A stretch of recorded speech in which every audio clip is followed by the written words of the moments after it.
भैया जय हो। और इस धरती पर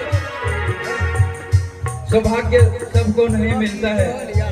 हमारे गार्जियन, हमारे भैया, हमारे पंचायत समिति साहब बहुत आशीर्वाद देते हैं कि आप जहां भी रहें हंसते रहें, मुस्कुराते रहें।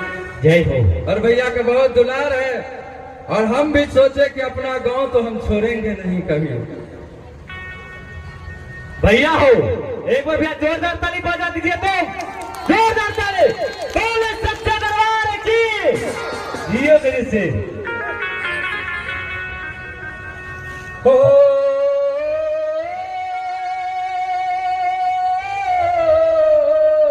क्या बात है। और आप हैं हो